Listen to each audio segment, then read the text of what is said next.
যে এই রমজান মাস কোরআনের মাস, কারণ আল্লাহ তাআলা এই কোরআনকে রমজান মাসে অবতীর্ণ করেছেন। কোরআন এমন একটি আল্লাহ তাবারক ওয়া তাআলার গ্রন্থ, কিতাব, যে কোরআনের সাথে যেভাবে যে জিনিস সম্পৃক্ত হয়েছে, যে ব্যক্তি সম্পৃক্ত হয়েছে, সে সর্ব উত্তমে পরিণত হয়েছে। আপনি চিন্তা করুন যে নবী করিম মুহাম্মদ সাল্লাল্লাহু আলাইহি সাল্লাম তিনি সাইয়্যিদুল আম্বিয়া, আফজালুল আম্বিয়া, সর্বশ্রেষ্ঠ নবী, সর্বসম্মানিত ইহকালে ও পরকালে। কেন? তার উপরে সে আল্লাহর গ্রন্থ কোরআন নাজিল হয়েছে, যে কোরআনের হেফাজতের দায়িত্ব আল্লাহ তাবারক ওয়া তাআলা নিজে নিয়েছেন। এই কোরআন যে মাসে অবতীর্ণ হয়েছে সে মাস উত্তমে পরিণত হয়েছে, রমজান মাস। এই কোরআন যার দ্বারাই নাজিল হয়েছে, যে ফারিস্তা নিয়ে অবতরণ করেছেন এই কোরআন নিয়ে, সেই ফারিস্তা হয়েছে অনেক উত্তম ফারিস্তা, রাইসুল মালাক জিবরিল আলাইহিস সালাম। এই কোরআন যে রাত্রে নাজিল হয়েছে, সেই রাত হাজার মাসের ইবাদতের চেয়ে সেই রাত্রির ইবাদত উত্তম। আল্লাহু আকবার। সেই কোরআনের কতটা গুরুত্ব, কতটা মাহাত্ম্য। এই কোরআন যে উম্মতের উপরে নাজিল হয়েছে, যে উম্মতকে কোরআন হেদায়েতের আলো দেখায়, জান্নাতের পথ দেখায়, জাহান্নামের পথ সুস্পষ্ট করে তা থেকে বিরত থাকতে বলে। সেই কোরআন যখন উম্মতে মুহাম্মাদের উপরে নাজিল হয়েছে, তখন সেই উম্মত সর্বশ্রেষ্ঠ উম্মতে পরিণত হয়েছে। আল্লাহু আকবার। আমরা এত বড় সৌভাগ্যশীল, এত বড় আমরা সৌভাগ্যের বিষয় আমাদের জন্য যে এই কোরআন নাজিল হয়েছে আমাদের জন্য। এই কোরআন, যে কোরআন আমাদের জন্য হেদায়েত, যে কোরআন আমাদের জন্য রহমত, যে কোরআন আমাদের জন্য এই জীবনে চলাফেরার ক্ষেত্রে গাইড দেয়, পরকালের জীবন কিভাবে সুখী হবে সেই পথ এই কোরআনে সুস্পষ্ট করা হয়েছে। আল্লাহ তাবারক ওয়া তাআলা বলেন, শাহরু রমাদান আল্লাযী উনজিলা ফীহিল কুরআন হুদাল লিন-নাস ওয়া বায়্যিনাতিন মিনাল হুদা ওয়াল ফুরকান। যে এই রমজান মাস, যে রমজান মাসে আল্লাহ তাবারক ওয়া তাআলা কোরআন নাজিল করেছেন, যে কোরআনটি হচ্ছে মানুষের জন্য হেদায়েত, যে কোরআন মানুষের জন্য হেদায়েতের পথকে সুস্পষ্ট করা হয়েছে, যে কোরআনে হক ও বাতিলের মধ্যে পার্থক্য করা হয়েছে, যে কোরআনকে পড়বে সে হক ও বাতিলের মধ্যে পার্থক্য করার সক্ষমতা লাভ করবে। অনুরূপভাবে আল্লাহ তাবারক ওয়া তাআলা কোরআন সম্পর্কে বলেন সূরাতুল কদরে, ইন্না আনজালনাহু ফি লাইলাতিল কদর ওয়া মা আদরাকা মা লাইলাতুল কদর লাইলাতুল কদরি খায়রুম মিন আলফি শাহর। সম্মানিত উপস্থিতিগণ, এইসব আয়াত যদি আমাদের হৃদয়ে সাড়া না দেয়, এইসব আয়াত শোনার পরেও যদি আমরা কোরআনের প্রতি আগ্রহী না হয়, কোরআনের প্রতি একটি সম্পর্ক তৈরি না হয়, কোরআনের উপরে একটি বিশেষ চাহিদা না জাগে, তাহলে বলুন কি কথা দিয়ে, কি বাণী দিয়ে আমরা বুঝবো? আল্লাহ তাবারক ওয়া তাআলা বলেন যে আমি এই পবিত্র কালাম মাজিদকে, কোরআনকে সম্মানের রাত্রিতে নাজিল করেছি, কদরের রাত্রিতে নাজিল করেছি। ওয়া মা আদরাকা মা লাইলাতুল কদর। আল্লাহ তাআলা মানুষকে এর প্রতি মনোযোগী করার জন্য, মানুষকে এর প্রতি আকৃষ্ট করার জন্য ওনার বাচন ভঙ্গি দেখেন, যে তিনি প্রশ্ন আকারে বলেন, ওয়া মা আদরাকা মা লাইলাতুল কদর। আপনি কি জানেন যে কদরের রাত্রি কি? কদরের রাত্রি, সম্মানের রাত্রি কি? আপনাকে কিসে জানিয়েছে সম্মানের রাত্রি কি? আল্লাহ তাআলা আগে স্পষ্ট করেন, লাইলাতুল কদরি খায়রুম মিন আলফি শাহর, যে সেই রাত্রির ইবাদত হাজার মাসের ইবাদতের চেয়ে উত্তম। সম্মানিত উপস্থিতিগণ, এটা কিসের জন্য? সে কোরআনের বরকত, সেই কোরআনের প্রভাব, যে কোরআন যে রাত্রিতে নাজিল হয়েছে, সেই রাত্রির ইবাদত 1000 মাসের ইবাদতের চেয়ে উত্তমে পরিণত হয়েছে। তাহলে এই কোরআন নাজিল হওয়ার মাসকে আমরা পেয়েছি, এই কোরআন নাজিল হওয়ার সেই রাত্রি আমরা ইচ্ছা করলে পেতে পারি। এই রমজান মাসে শেষ দশক চলছে, হতে পারে সেই রাত্রি গত হয়ে গেছে, আর এটাও হতে পারে সেই রাত্রি এখনো বাকি আছে। ফলে আমরা সেই কোরআন নুজুলের রাত্রিকে পাওয়ার চেষ্টা করি, সেই কোরআন নুজুলের রাত্রিকে, সেই রাত্রি ইবাদতের মাধ্যমে, সেই রাত্রি আল্লাহর দাসত্বের মাধ্যমে সেই রাত্রিকে আমরা পাওয়ার সকলেই চেষ্টা করব। কারণ সেই রাত্রির ইবাদত হাজার মাসের ইবাদতের চেয়ে উত্তম। সম্মানিত উপস্থিতিগণ, এই রমজান মাসে আমার আপনার সম্পর্ক কোরআনের সাথে গভীর হওয়া দরকার। এটা নবী সাল্লাল্লাহু আলাইহি সাল্লামের আদর্শ, এটা নবী সাল্লাল্লাহু আলাইহি সাল্লামের নীতি, এটা নবী সাল্লাল্লাহু আলাইহি সাল্লামের পদ্ধতি। আমরা সকলেই জানি আল্লাহ তাবারক ওয়া তাআলা বলেন, লাকাদ কানা লাকুম ফি রাসূলিল্লাহি উসওয়াতুন হাসানাহ, যে তোমাদের জন্য রাসূল সাল্লাল্লাহু আলাইহি সাল্লামের জীবনীতে রয়েছে উত্তম আদর্শ, উত্তম নমুনা। আপনি জানেন, শুনুন, আল্লাহ নবী কোরআনের প্রতি কতটা মনোযোগী হতেন এই রমজান মাসে। যে রমজান মাস আমাদের কাছ থেকে বিদায় নিতে চলেছে, যে রমজান মাসের অল্প কিছুদিন বাকি রয়েছে, সেই রমজান মাসে আল্লাহর নবী কোরআনুল কারীমের সাথে কি ব্যবহার করতেন, তার সাথে কিভাবে সময় কাটাতেন, শুনুন। নবী করিম মুহাম্মদ সাল্লাল্লাহু আলাইহি সাল্লাম সম্পর্কে আব্দুল্লাহ ইবনে আব্বাস রাদিয়াল্লাহু তাআলা আনহু তিনি বলেন, কানা রাসূলুল্লাহ সাল্লাল্লাহু আলাইহি ওয়াসাল্লাম আজওয়াদান নাস ওয়া কানা আজওয়াদা মা ইয়াকুনু ফি রমাজান حين يلقاه جبريل وكان يلقاه في كل ليلة من رمضان فيدارسه القرآن فلرسول الله صلى الله عليه وسلم أجود بالخير من الريح المرسلة। আব্দুল্লাহ ইবনে আব্বাস তিনি বলছেন যে রাসূল সাল্লাল্লাহু আলাইহি ওয়াসাল্লাম তিনি অতিরিক্ত দানশীল ছিলেন, সবচেয়ে বড় দানশীল ছিলেন। কিন্তু যখন এই রমজান মাসে জিবরিল আলাইহিস সালামের সাথে তিনি সাক্ষাৎ করতেন, তিনার দানশীলতা, তিনার উদারতা, তিনার সৎ কাজে বৃদ্ধি পেত। এমনকি তিনি বলেন যে নবী করিম মুহাম্মদ সাল্লাল্লাহু আলাইহি ওয়াসাল্লাম প্রত্যেক রাত্রে, রমজানের রাত্রে জিবরিল আলাইহিস সালামের সাথে সাক্ষাৎ করতেন, তার সাথে কোরআন মুদারাসা করতেন, কোরআন শোনাতেন, শুনতেন। রাসূল সাল্লাল্লাহু আলাইহি ওয়াসাল্লাম তিনি উন্মুক্ত হাওয়ার চেয়ে বেশি দানশীল হয়ে যেতেন। তাহলে চিন্তা করুন, এই কাজ তো আল্লাহ নবী শাবান মাসে করতে পারতেন, শাওয়াল মাসে করতে পারতেন, জিলহিজ্জা মাসে, তারপর বাকি আরো যে রমজান মাস ছাড়া বাকি 11 মাসে করতে পারতেন। কিন্তু না, রমজান মাসে বিশেষভাবে নবী করিম মুহাম্মদ সাল্লাল্লাহু আলাইহি ওয়াসাল্লাম এর প্রতি মনোযোগী হয়েছেন। তার মানে কি, আমাদেরও উচিত হবে যে বিশেষভাবে এই কোরআনের প্রতি মনোযোগী হওয়া। এই রমজান মাসে আমরা কতটুকু সময় দিয়েছি, কতটুকু কোরআনকে বোঝার চেষ্টা করেছি, এই নিয়ে আমাদেরকে আত্ম পর্যালোচনা করা উচিত, নিজের আত্মাকে জিজ্ঞাসা করা উচিত। হাফিজ ইবনে রাজব রাহিমাহুল্লাহ তিনি বলেন যে এই হাদিসটি সুস্পষ্ট এই কথার উপরে প্রতীয়মান যে রমজান মাসে কোরআনের মুদারাসা করা, কোরআনের নিয়ে আলোচনা করা, কোরআনকে বুঝা, কোরআনকে তেলাওয়াত করা, কোরআনকে অর্থ সহ পড়া, এটা মুস্তাহাব, অতি গুরুত্বপূর্ণ আমল। আর যে বেশি কোরআনের ব্যাপারে দক্ষ, তাকে কোরআন শোনানো, এটাও গুরুত্বপূর্ণ আমল। আর এটা এই মাসে আরো গুরুত্ব বেড়ে যায়, কারণ এই রমজান মাসে এই কোরআন নাজিল হয়েছে। সম্মানিত উপস্থিতিগণ, তাহলে এই কোরআন, যে কোরআন আমাদের আখিরাতের সুখময়ের পথ দেখায়, যে কোরআন আমাদের হেদায়েতের পথ দেখায়, যে হেদায়েতের নেয়ামত, সেই নেয়ামতের সমতুল্য কোনো নেয়ামত এই দুনিয়াতে নেই, সেই নেয়ামতের পথ দেখায় এই কোরআন।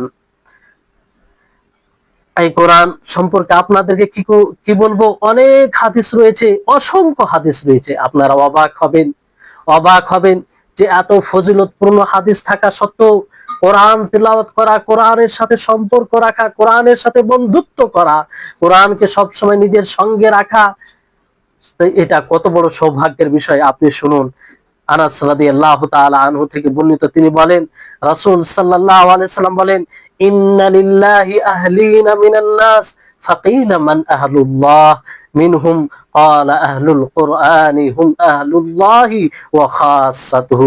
এই হাদিসটি ইমাম আহমদ সুনানে ইবনে মাজাহ বর্ণনা করেছেন, আল্লামা আলবানী হাদিসটিকে বিশুদ্ধ বলেছেন। সম্মানিত উপস্থিতিগণ, ভালো করে শুনুন, আল্লাহ নবী করিম মুহাম্মদ সাল্লাল্লাহু আলাইহি সাল্লাম বলেন, যে আল্লাহ তাবারক ওয়া তাআলার মানুষের মধ্যে পরিজন রয়েছে, পরিবার রয়েছে। মানুষের মধ্যে কিছু লোক আল্লাহর পরিজনের মতো হয়। জিজ্ঞাসা করা হয় আল্লাহ নবীকে, তারা জিজ্ঞাসা করেন যে আল্লাহ নবী মান আহলুল্লাহ, তারা কারা যারা আল্লাহর পরিজন হবে, আল্লাহর পরিবারের সদস্য হবে, আল্লাহর পরিবার হবে। তখন বলা হয়, আল্লাহ নবী বলেন হুম আহলুল কোরআনি হুম আহলুল্লাহি ওয়া খাসাতুহু, তারা হবে কোরআন পাঠক, কোরআনের বাহক, তারা হবে আল্লাহর পরিজন, তারা হবে আল্লাহর পরিবার। শুধু এটাই নয়, নবী করিম মুহাম্মদ সাল্লাল্লাহু আলাইহি ওয়াসাল্লাম তিনি বলেন ওয়া খাসাতুহু, তারা হবে আল্লাহর খাস বান্দা, আল্লাহর বিশেষ বান্দা। এক মিনিটের জন্য, কিছু মুহূর্তের জন্য চিন্তা করুন, যদি আপনি বিশেষ বান্দার অন্তর্ভুক্ত হন, তাহলে এটা কি আপনার জন্য সৌভাগ্যের বিষয় নয়?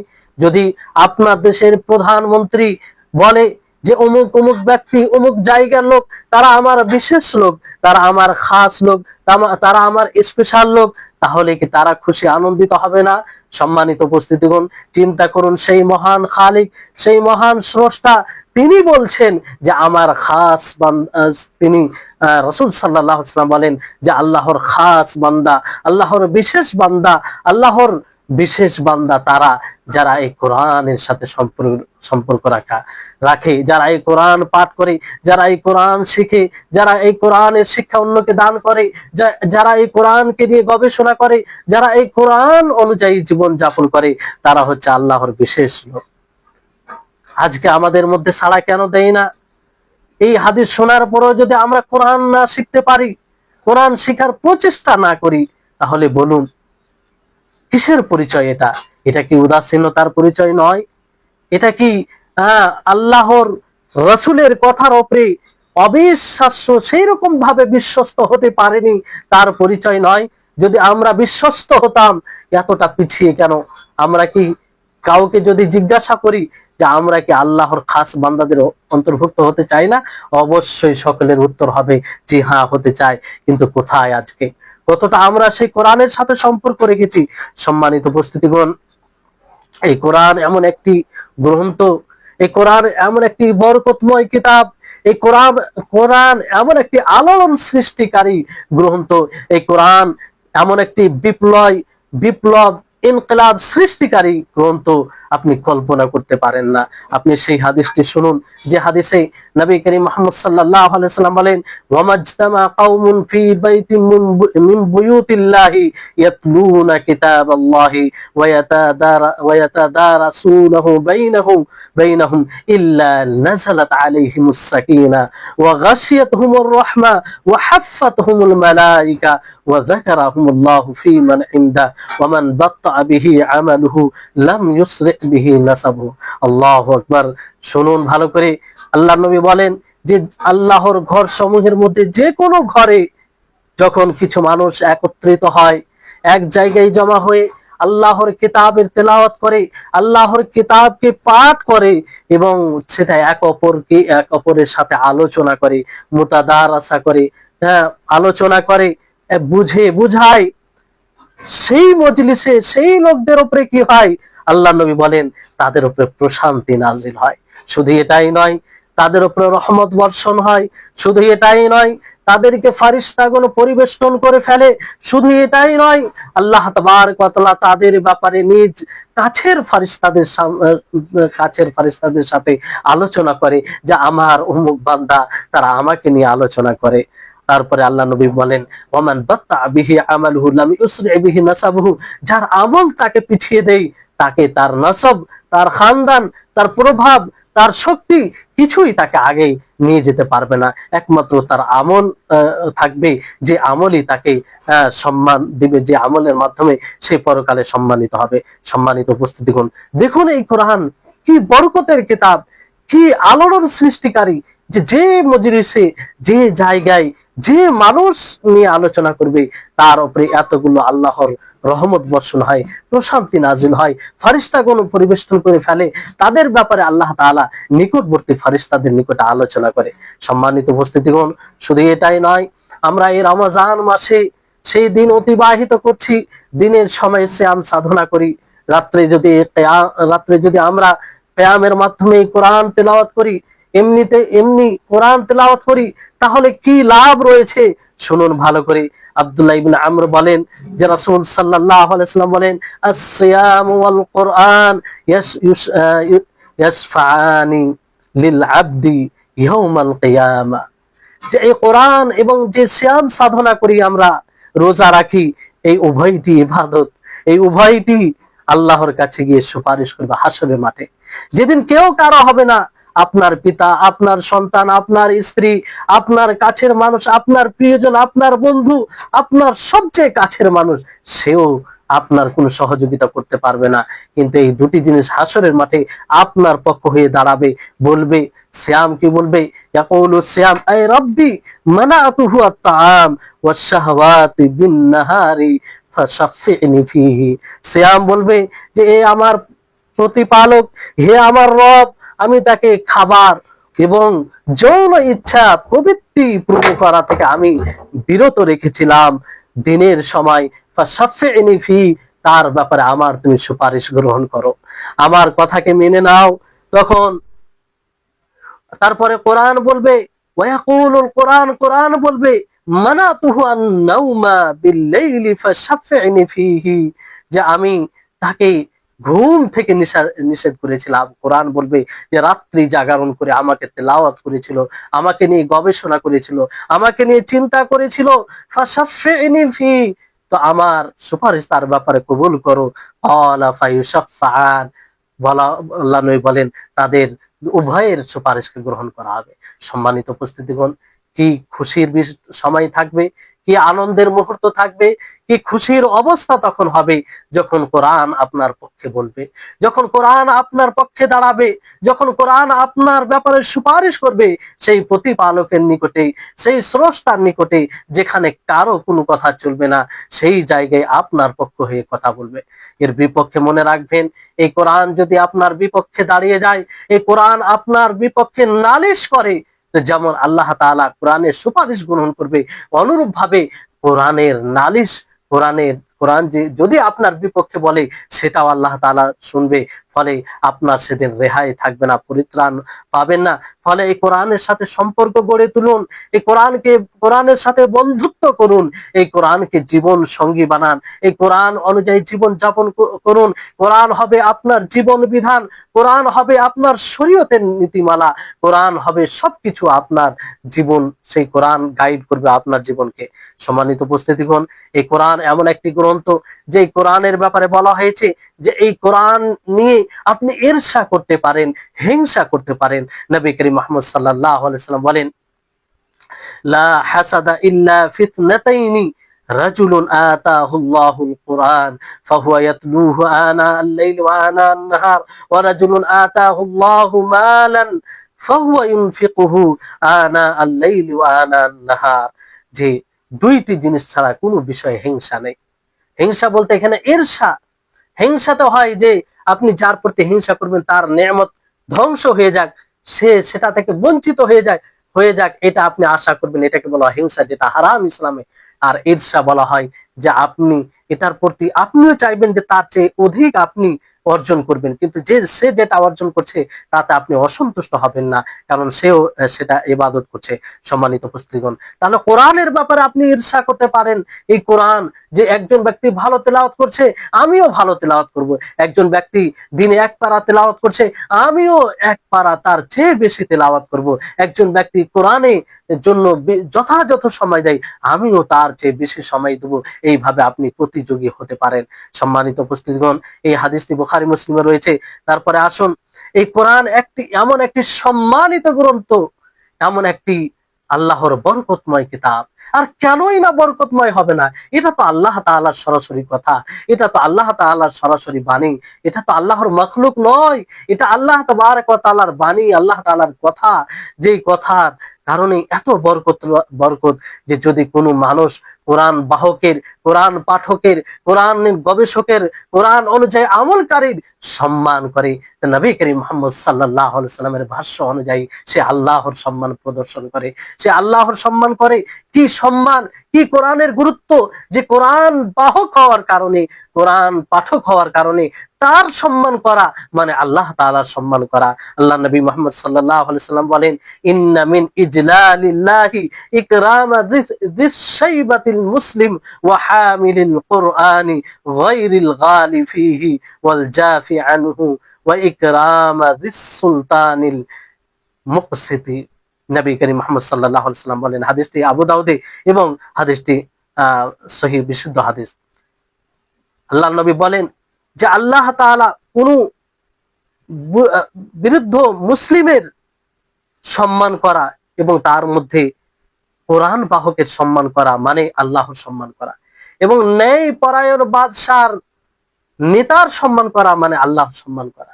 চিন্তা করুন এটা কত বড় নেকির মানে কত গুরুত্বপূর্ণ একটি গ্রন্থ, যে কোরআন বাহক হওয়ার কারণে তার যদি আপনি সম্মান করেন তাহলে এটা আল্লাহর সম্মান করার মতো হয়। সম্মানিত উপস্থিতিগণ, আমরা স্বভাবগত চাই যে আমাদেরকে সম্মানিত করা হোক, আমরা স্বভাবগত এটা পছন্দ করি যে আমরা সম্মানিত হই। চিন্তা করুন দুনিয়াতে সামান্য একটু সম্মান পাই তা আমরা প্রফুল্ল হয়ে উঠি, কত আনন্দিত হই। একবার চিন্তা করুন যে হাসরের মাঠে যত মাখলুক রয়েছে সমস্ত মাখলুকের সামনে যদি আপনাকে সম্মানিত করা হয় তাহলে এটা কত বড় সম্মান হবে যার কল্পনা করতে পারে। সমস্ত মাখলুকের সামনে যদি আপনাকে কারামার সম্মানের তাজ পড়ানো হয় তাহলে এটা কত বড় সম্মানের বিষয় হবে। আপনি চিন্তা করুন, যেখানে আপনার পিতা থাকবে, আপনার স্ত্রী থাকবে, আপনার সন্তান থাকবে, সমস্ত মাখলুক থাকবে, তার সামনে আপনাকে সম্মানিত করা হবে। নবী করিম মুহাম্মদ সাল্লাল্লাহু আলাইহি সাল্লাম বলেন কিসের জন্য সম্মান করা হবে?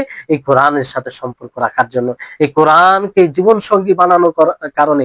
আল্লাহ নবী বলেন, ইয়াজিউল কোরআন ইয়াউমাল কিয়ামাতি ফায়াকুলু ইয়া রাব্বি হাল্লিহি ফায়ুলবাস তাজাল কারামাতা থুম্মা ইয়াকুলু ইয়া রাব্বি জিদহু ফায়ুলবাস হুল্লাতাল কারামাতা থুম্মা ইয়াকুলু ইয়া রাব্বি ইরদা আনহু ফায়ারদা আনহু ফায়ুকালু লাহু ইকরা ওয়ারকা ওয়া তুজাদু বিকুল্লি আয়াতিন হাসানা।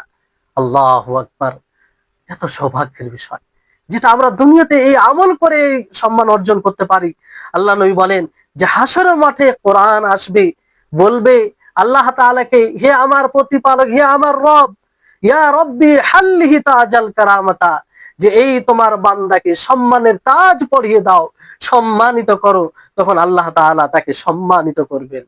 শুধু এটাই নয়, তারপর আবার কোরআন বলবে যে ইয়া রব্বি, হে আমার প্রতিপালক, জিদহু, আরো তুমি বেশি করো, আরো তুমি বৃদ্ধি করো, তার সম্মানকে আরো বাড়িয়ে দাও।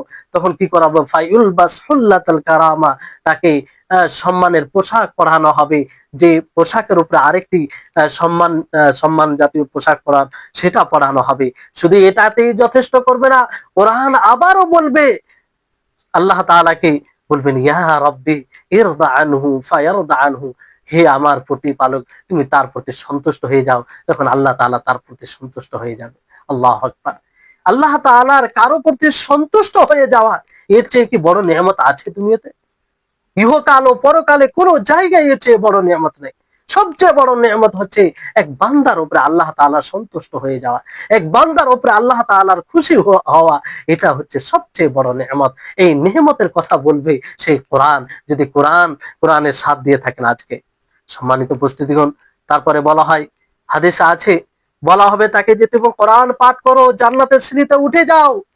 কোরআন পাঠ করো এবং জান্নাতের সিঁড়িতে উঠে যাও। আর প্রত্যেকটি অক্ষরে নেকি রয়েছে।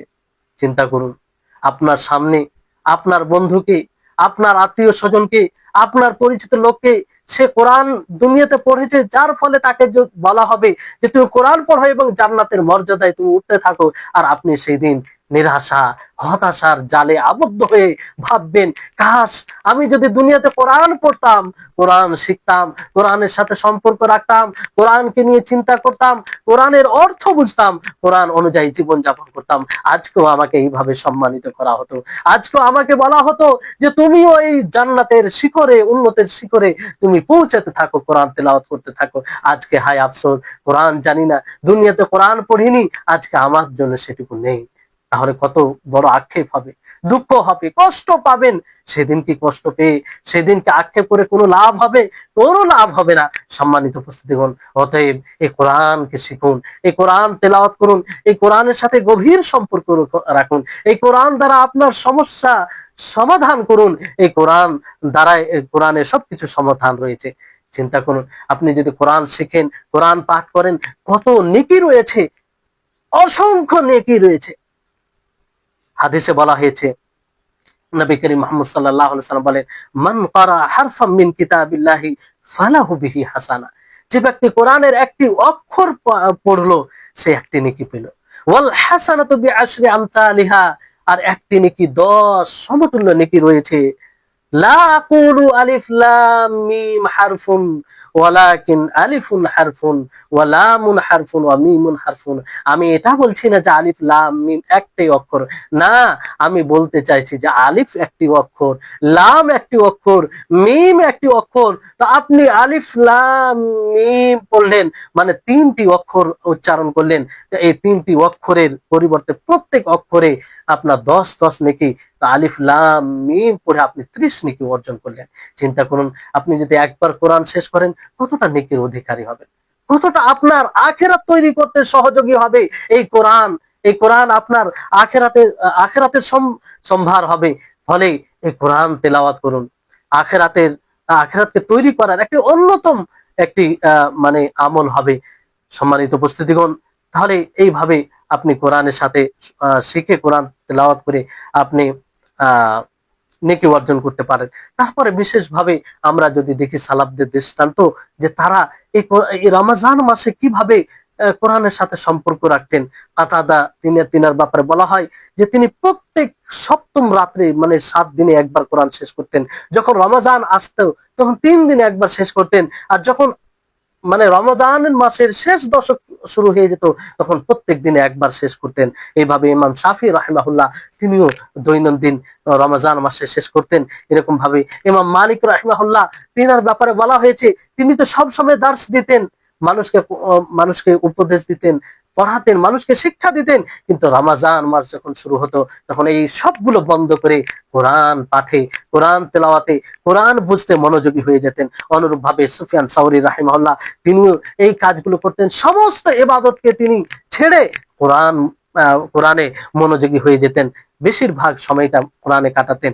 আয়েশা রাদিয়াল্লাহু তাআলা আনহা, তিনিও সেই ফজরের পর থেকে নিয়ে সূর্য উদয় হওয়া পর্যন্ত তিনি কোরআন পাঠে ব্যস্ত থাকতেন। সম্মানিত উপস্থিতিগণ, এইভাবে সালাফে সালেহিন, আমাদের পূর্বের উত্তরসূরিগণ, তিনারা এই রমজান মাসকে কোরআনের মাস মনে করতেন, কোরআনের প্রতি তারা বেশি মনোযোগী হতেন। অতএব আমাদের উচিত হবে যে এই কোরআনের প্রতি মনোযোগী হওয়া। রমজান মাসের প্রায় সময় চলে গিয়েছে, কিন্তু না, এই চলে গিয়েছে, তার সত্ত্বেও এই কয়টি দিন আমরা মনোযোগী হতে পারি, অঙ্গীকারবদ্ধ হতে পারি। কমসে কম এটা আল্লাহর কাছে আমরা সহযোগিতা চাইতে পারি যে হে আল্লাহ, অতীতে যেভাবে সময় কাটিয়ে দিয়েছি, আগামীতে আমি কোরআনের সাথে সুসম্পর্ক করে, তার সাথে বন্ধুত্ব করে সময় কাটাতে চাই। এর জন্য আল্লাহ তাআলা তুমি আমাদেরকে তৌফিক দাও। সম্মানিত উপস্থিতিগণ, আপনাদেরকে বলি যে কোরআন এমন একটি গ্রন্থ, মানে এই কথাগুলো বলতে গিয়ে অনেক সময় শরীরে কম্পন চলে আসে, অনেক সময় শরীর মানে কম্পনে আসে এই কারণে যে, বলুন, যেগুলো আমাদের জন্য সুপারিশ করবে তারাই যদি নালিশ করে, যে রাসূল সুপারিশ করবেন সেই রাসূল যদি নালিশ করে, সেই দিন আমরা কি করে সেই পরিত্রাণ পাবো? আয়াতে বলা হয়েছে সূরা ফুরকানে 17 নম্বর আয়াতে, ওয়াকালা রাসূলু ইয়া রাব্বি ইন্না কওমি ইত্তাখাযু হাযাল কুরআনা মাহজুরা। যে রাসূল বলবে, হে আমার প্রতিপালক, যে এই আমার সম্প্রদায়, তারা এই কোরআনকে পরিত্যাজ্য করে রেখেছিল, তারা এই কোরআনকে ছেড়ে রেখেছিল। কোরআনকে পরিত্যাজ্য করার মানে কি?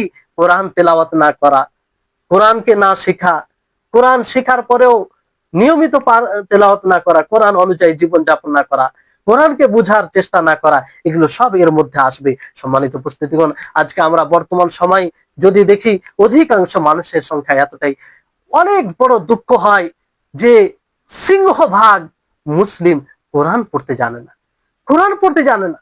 সে কোরআন বুঝে না, সারা জীবন 30 বছর, 35 বছর, 40 বছর, 50 বছর, 70 বছর, 80 বছর কাটিয়ে দেয়, আর কোরআন শেখার সুযোগ পায় না। বিভিন্ন কাজে সময় কাটিয়ে দেয়। তো এটা কি এই আল্লাহ নবী যে নালিশ করবে এর মধ্যে আসবে না? অবশ্যই এর মধ্যে আসবে। তারপরে কোরআনও নালিশ করবে। হাদিসে বলা হয়েছে, নবী করিম মুহাম্মদ সাল্লাল্লাহু আলাইহি ওয়াসাল্লাম বলেন, আল কোরআন হুজ্জাতুল লাকা ওয়া আলাইক, যে কোরআন হয় তোমার পক্ষে সাক্ষী দিবে, না হয় তোমার বিপক্ষে দাঁড়াবে। বলুন, আপনাকে যদি প্রশ্ন করি যে এই আল্লাহ নবীর কথা কি মিথ্যা, আপনি অবশ্যই উত্তর দিবেন যেন মিথ্যা নয়, সত্য। যদি সত্য হয়, যদি আমরা দৃঢ় বিশ্বাস স্থাপন করি, ঈমান রাখি, তাহলে কেন ভয় করি না? কেন আমরা কোরআনের প্রতি মনোযোগী হয় না? কেন কোরআনের সাথে সম্পর্ক রেখে কোরআনকে আমাদের জন্য হুজ্জত কেন বানাই না? কোরআন যাতে হাসরের মাঠে আমাদের পক্ষে কথা দেয়, তারপরে কেন আমরা এমন ভাবে জীবন যাপন করি যে কোরআন আমাদের বিপক্ষে দাঁড়াবে? আল কোরআন হুজ্জাতুল্লাহ আলাইক, কোরআন হয় তোমার পক্ষে দাঁড়াবে, তোমার পক্ষে কথা বলবে, না হয় তোমার বিপক্ষে দাঁড়াবে। একবার চিন্তা করুন, বিপক্ষে দাঁড়িয়ে গেলে কি অবস্থা হবে। সম্মানিত উপস্থিতিগণ, তাহলে এই কোরআন, এই রমজান মাস আমাদের জন্য হুজ্জত হবে। হাফিজ ইবনে রাজব রাহিমাহুল্লাহ তিনি বলেন যে, হে সেই মানুষগণ যারা নিজের সময়কে, নিজের বয়সকে বিনষ্ট করে ফেলেছো, যারা এই রমজান মাসের শীতলতা অবলম্বন করেছো, যারা অলসতার মধ্যে কাটিয়েছো, বলো তোমাদেরকে কে হাসরের মাঠে বাঁচাবে? এই রমজান মাস যদি তোমাদের বিপক্ষ দাঁড়ায়, উচিত হওয়াটা তো এরকম ছিল যে রমজান মাস তোমাদের বিপক্ষে দাঁড়াবে, রমজান মাস তোমাদের মুক্তির কারণ হবে, রমজান মাস তোমাদের মাগফিরাতের কারণ হবে, রমজান মাস তোমাদের আল্লাহর সন্তুষ্টি লাভের কারণ হবে। কিন্তু তুমি যদি সেইভাবে অতিবাহিত না করো, তো এই রমজান মাস তো তোমার বিপক্ষে দাঁড়াবে। তাহলে কিভাবে নাজাত পাবে, কিভাবে পরিত্রাণ পাবে? সম্মানিত উপস্থিতিগণ, তাহলে এইভাবে আমাদেরকে চিন্তা করতে হবে, আর কোরআনের সাথে এভাবে সম্পর্ক রাখতে হবে। আমরা কোনো সময় যেন কোরআন থেকে বিচ্ছিন্নভাবে জীবন যাপন না করি, সবসময় কোরআনের সাথে সুসম্পর্ক রেখে জীবন যাপন করি। সালাফগণ, এমনকি বলা হয়েছে যে তিনারা রাত্রের কেয়ামে এত লম্বা কেয়াম করতেন যে লাঠির উপরে ভর দিয়ে পর্যন্ত কেয়াম করতেন। ফজরের সময় তিনারা নামাজ শুরু করতেন, এত লম্বা কেয়াম করতেন। তবে বিষয়টি হচ্ছে, আব্দুল্লাহ ইবনে মাসউদের একটি আসার রয়েছে, যেটি বলে আমি আমার কথাকে শেষ করব, যে তিনি বলেন যে একজন কোরআন বাহকের যে আখলাক হবে, জানি না এই আসারটি সঠিক না বেঠিক, কিন্তু এইভাবে ওনার পক্ষ থেকে আসারটি রয়েছে যে একজন কোরআন বাহক, সে কোরআন বাহকের আখলাক হবে, যখন মানুষ ঘুমাবে তখন সে জাগবে, ইবাদতের মাধ্যমে কাটাবে। যখন মানুষ ইফতার করবে তখন সে শ্যাম সাধনা করবে। মানুষ যখন আনন্দিত হবে তখন সে চিন্তিত হবে। মানুষ যখন হাসবে তখন সে কান্না করবে। মানুষ যখন বিভিন্ন রকমের কথা বলবে সে তখন চুপ্পি অবলম্বন করবে। মানুষ যখন অহংকারী হবে তখন সে নম্রতা অবলম্বন করবে। সম্মানিত উপস্থিতিগণ, তাহলে আমাদের উচিত হবে যে এই কোরআনকে সুন্দরভাবে তেলাওয়াত করা। মনে রাখবেন, আপনি যদি এই কোরআনকে সুন্দরভাবে তেলাওয়াত করি, তাহলে আমরা কাদের সঙ্গে হব? নবী সাল্লাল্লাহু আলাইহি সাল্লাম বলেন, আল মাহিরু বিল কোরআনি মা'আস সাফারাতিল কিরামিল বারারা, যে কোরআনে যারা দক্ষ হবে, কোরআনে যারা অভিজ্ঞ হবে, তারা সম্মানিত ফারিস্তাগণের সাথে হবে। ওয়াল্লাযী ইয়াকরাউল কোরআনা ওয়া ইয়াতাতাউ, আর যারা কোরআনকে আটকে আটকে পড়বে, কষ্ট করে পড়বে, তা কষ্ট হবে তারপরও পড়বে, লাহু আজরান, তার জন্য 2টি আজর রয়েছে, এক কষ্টের আর এক পড়ার নেকি। এর মানে এটাই নয় যে যারা আটকে আটকে পড়বে তাদেরই নেকি বেশি, এরকমটা নয়। তাদেরকে উদ্বুদ্ধ করার জন্য নবী সাল্লাল্লাহু আলাইহি ওয়াসাল্লাম এইভাবে বলেছেন যে তাদের এক কষ্ট করে পড়ছে তার নেকি এবং তেলাওয়াতের নেকি রয়েছে। সম্মানিত উপস্থিতিগণ, এই কোরআন এর আদব হচ্ছে যে আমরা এই কোরআনকে নিজে শিখবো, অন্যকে শিখবো। দেখুন, পৃথিবীতে যদি আপনি সর্বোত্তম হতে চান, সম্মানিত হতে চান, আপনাকে অনেক কিছু করতে হয়, কিন্তু আপনি আল্লাহর কাছে সর্বোত্তম হওয়ার জন্য কিছুই করতে হবে না। এই কোরআনকে শিখুন, অন্যকে শিখান, কোরআনের শিক্ষা অর্জন করুন, অন্যকে শিক্ষা দেন এই কোরআন, তাহলে আপনি সর্বোত্তম ব্যক্তি হবেন। নবী করিম মুহাম্মদ সাল্লাল্লাহু আলাইহি ওয়াসাল্লাম বলেন, খায়রুকুম মান তাআল্লামাল কুরআনা ওয়া আল্লামা, যে তোমাদের মধ্যে সর্বোত্তম ওই ব্যক্তি যে ব্যক্তি কোরআনকে শিখে এবং অন্যকে শিক্ষা দেয়। তারপরে এই কোরআনের আমরা বিশেষভাবে রমজান মাসে আর পুরো বছরে এই কোরআনকে বুঝে পড়ার চেষ্টা করব। অনেক মানুষ আছে যে সারা জীবন তো তেলাওয়াত করে যায় কিন্তু কোরআনকে বুঝে কখনো পড়ে না, তার অর্থ সহ পড়ে না। আলহামদুলিল্লাহ এখন বিভিন্ন ভাষায় কোরআনের তর্জমা অর্থ আছে, সেই অর্থ সহ আমরা পড়ার চেষ্টা করব। কারণ আল্লাহ তাআলা বলেন আফালা ইয়াতাদাব্বারুনাল কুরআনা আম আলা কুলুবিন আকফালুহা, যে তারা কি কোরআন নিয়ে গবেষণা করে না, কোরআন নিয়ে কি চিন্তা করে না, না তাদের হৃদয়ে তালা পড়ে গিয়েছে, না তাদের হৃদয় বুঝ শক্তি হারিয়ে ফেলেছে। সম্মানিত উপস্থিতিগণ, তো আমাদেরকে কোরআন বুঝে পড়ার চেষ্টা করতে হবে। কারণ কোরআন নাজিলের উদ্দেশ্যই হচ্ছে যে মানুষ কোরআনকে বুঝে তা থেকে হেদায়েত নিবে, তা থেকে আলো নিবে, তা থেকে সিরাতে মুস্তাকিম বুঝবে, তা থেকে জান্নাতি পথ বুঝবে, তা থেকে জাহান্নামী পথ বুঝে তা থেকে বিরত থাকবে, তা থেকে আল্লাহর সন্তুষ্টির উপায় বুঝবে, তা থেকে শেফা অর্জন করবে, তা থেকে প্রশান্তি নিবে, আর তা থেকে প্রকৃত সফলতার চাবিকাঠি অর্জন করবে। কারণ এটা কোরআনেই রয়েছে, কোরআন ছাড়া এটা সম্ভব নয়। সম্মানিত উপস্থিতিগণ, এই ছিল গুটি কয়েক কথা আপনাদেরকে বলার। এই রমজান মাসের বিদায় কালে কিছুদিন কয়েকটি রোজার পরে এই রমজান মাস বিদায় নেবে। আসুন আমরা অঙ্গীকারবদ্ধ হই, আমরা আল্লাহর কাছে প্রতিজ্ঞা করি যে হে আল্লাহ, বাকি জীবনটা তোমার কোরআনের সাথে যেন গভীর সম্পর্ক রেখে জীবনযাপন করতে পারি, তোমার কোরআনকে যেন সবসময় জীবনের সর্বত্রে সর্বক্ষেত্রে যেন সাথে রাখতে পারি, তোমার কোরআনকে বুঝে তোমার কোরআন অনুযায়ী যেন জীবন যাপন করতে পারি, তোমার কোরআন যেন আমাদের হেদায়েতের কারণ হয়, তোমার কোরআন যেন আমাদের জীবনে ইনকলাব সৃষ্টির কারণ হয়, তোমার কোরআন যেন আমাদের জীবনে বিপ্লব সৃষ্টির কারণ হয়, তোমার কোরআন যেন আমাদের জীবনে সার্বিক কল্যাণ সফলতার কারণ হয়, তোমার কোরআন যেন প্রকৃত যে উদ্দেশ্যে নাজিল করেছেন সেই উদ্দেশ্য যেন আমরা সার্থক হতে পারি কিংবা সার্থক হয়। আল্লাহ তাআলা কাছে দোয়া করি আল্লাহ যেন আমাদের সকলকে এই কোরআনের সাথে সুসম্পর্ক রাখার এবং কোরআন বাহক হওয়ার তৌফিক দান করেন। আল্লাহ তাআলা আমাদের সকলের সিয়াম কিয়ামকে কবুল করুন, আমাদের সকলের ইবাদতকে কবুল করুন। যারা এই রমজান মাসে কষ্ট রয়েছে আল্লাহ তাদেরকে সেই কষ্ট থেকে উদ্ধার করুন, যারা বিপদে আছে তাদেরকে বিপদ থেকে উদ্ধার করুন। হে আল্লাহ, যে গাজাবাসীর উপরে অন্যায় জুলুম, নিরীহ মানুষের উপরে অত্যাচার করা হচ্ছে, শিশুদের মহিলাদের হত্যা করা হচ্ছে, আর আল্লাহ যারা জালিম শাসক তাদেরকে তুমি ধ্বংস করো, বিনাশ করো, তাদেরকে তুমি বিনাশ করো। কারণ তারা তারা এই জন্যই তাদেরকে মারছে যে তারা মুসলিম।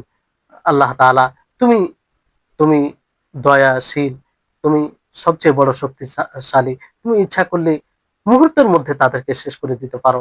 আল্লাহ আমরা তোমার এই রহমতের ভিখারি, তোমার এই সাহায্যের ভিখারি, তুমি তাদের উপর রহম করো, তুমি আমাদের সকলের উপর রহম করো এবং আমাদের সকলকে জীবিত রাখো তোমার ইতাআতের উপরে, তোমার অনুসরণের উপরে। এখান থেকে কথা ইতি করছি। আল্লাহ তাআলা আমাদের সকলকে যেন সার্বিকভাবে ইবাদতে অগ্রগামী হওয়ার তৌফিক দান করেন। ওয়া আখিরু দাওয়ানা আনিল হামদুলিল্লাহি রাব্বিল আলামিন। আসসালামু আলাইকুম ওয়া রাহমাতুল্লাহি ওয়া বারাকাতুহু।